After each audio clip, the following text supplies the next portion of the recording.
William Byron did not just have a rough weekend at Las Vegas Motor Speedway. He had the kind of weekend that burns a hole in your chest and follows you all the way home. Before a single car fired up its engine in the 2026 NASCAR Cup Series season, the number 24 Hendrick Motorsports Chevrolet was already buried in controversy that had nothing to do with racing skill or speed. A brutal suspension-level penalty hit 4 teams before the race even started, and Byron, a guy who literally won at Las Vegas back in 2023, was forced to stand there and swallow it. His reaction afterward? Man, it said everything. If you care about NASCAR, stay right here because this story goes way deeper than a routine penalty, and I promise you it gets wild. And real quick, if you enjoy honest, no-filler NASCAR coverage every single week, hit that subscribe button right now. We are building something real here for real racing fans, and I want you along for the ride. It's weird to be disappointed with second, but yeah, this series is just at a high level, and I felt okay. We got our safety culture Chevy a lot better than yesterday, but just following Tyler, his driving was immaculate and his car was very good too. So I tried, but didn't quite have enough, but still a great points day for the 97. Yeah. You heard it straight from him. That was not a prepared press conference answer, carefully polished to say nothing. That was a driver genuinely fired up, trying his absolute best to hold it together in front of the cameras. And honestly, I do not blame him one bit. So here's exactly what went down. NASCAR officials at Las Vegas Motor Speedway announced that 4 Cup Series teams failed pre-race inspection multiple times on Saturday. When a car fails inspection twice, NASCAR does not hesitate. They hit fast and they hit hard. The penalty was brutal in its simplicity. Each of those 4 teams immediately lost their car chief for the entire race weekend. Gone. Suspended. Done before the green flag ever waved. We are talking about Eric Bailey from the number 2 Penske Ford driven by Austin Cindric, Troy Langford Jr. from the number 10 Colleague Racing Chevrolet driven by Ty Dillon, Jiren Antley from the number 16 Colleague Racing Chevrolet driven by A.J. Allmendinger, and Jacob Bowman from the number 24 Hendrick Motorsports Chevrolet driven by William Byron. 4 car chiefs. 4 teams suddenly scrambling like crazy before a single lap was even turned. And it did not stop there. On top of losing their car chiefs, NASCAR also stripped those same 4 drivers of their pit stall selection for the race.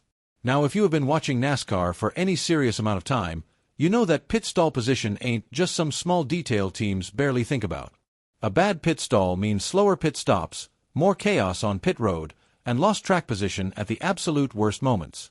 These penalties stacked up quickly, and the pressure on every team affected was insane. It gets kind of hectic. It kind of feels like Richmond with the pit cycles and everything at the end. So just stayed at it, and I don't know, I was up at the front at the end and just kept digging. And yeah, just didn't have enough time, but felt really good. Thank you to Monster Energy and everybody that helps me out in my career. And thank you to the man above, and we'll keep going and keep racing. That right there tells you everything about the kind of competitor William Byron actually is. Even when the world is falling apart around him, this guy locks in and focuses forward. But make no mistake, the frustration he was carrying into that race was very, very real. Now here is the part that makes this whole story hit so much differently. This one actually surprised me, even as someone who follows NASCAR every single week. William Byron is not just any driver who got caught up in an inspection mess. He is a former Las Vegas Motor Speedway winner. He took the checkered flag here in the 2023 spring race. So you have a guy who genuinely knows how to win at this exact track, starting the weekend already buried behind because of a penalty his team clearly felt was devastating. He said it himself, the team works extremely hard, and losing a key member of the crew before the race even begins makes everything tougher. He talked about chasing a top 5 finish from an already compromised position, and every NASCAR fan watching understood the weight of that challenge. The inspection drama spread through the garage like fire. Teams started talking about inspection standards and whether NASCAR's enforcement was consistent across the board. I've been watching NASCAR for years, and this kind of situation always sparks the same debate. Is NASCAR making the right call, or are they making a dramatic example out of somebody? Those conversations were everywhere in Las Vegas that weekend.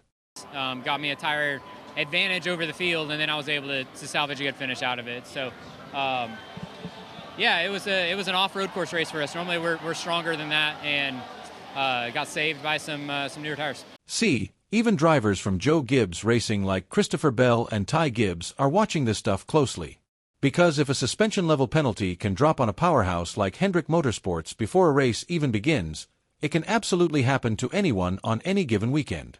That is the reality of NASCAR 2026 right now. Every detail matters, and the margins are razor-thin. Here's the bigger picture though, and this is where things get genuinely interesting going forward.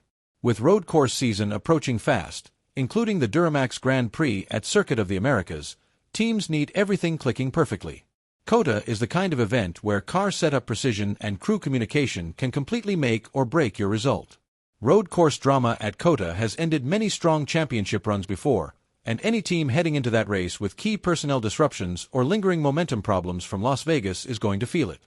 The driver reactions we saw from Byron and others give you a real window into just how high the pressure already is in this 2026 season. Byron ultimately carried himself the way a champion should, head down, focused, ready to go race regardless of the situation. And that attitude is genuinely something to respect. But this story is not wrapped up and finished. Whether Hendrick Motorsports considers any kind of appeal, how the number 24 team rebuilds chemistry after this disruption, and whether Byron can recapture his Las Vegas form, all of that is still very much in play. One thing is completely clear right now. NASCAR is not softening its enforcement approach in 2026, and the teams built to absorb adversity without losing their edge are going to be the ones consistently challenging for wins when it matters most. Byron has already proven he belongs in victory lane at Las Vegas. Whether this team can shake off the controversy and come back stronger tells us a lot about where Hendrick Motorsports really stands this season. Alright, I want to hear from you in the comments. Do you think NASCAR made the right call by suspending those car chiefs, or did the punishment go too far for what happened? Drop your honest take below because this NASCAR community has always had strong opinions, and that is exactly why I love it. If you got value from this video, give it a like and subscribe so you never miss a single race breakdown. We cover everything in the NASCAR Cup Series every week, the real stories, real driver reactions, and zero filler content. I am genuinely grateful you are here watching. See you at the next race. Let's go racing.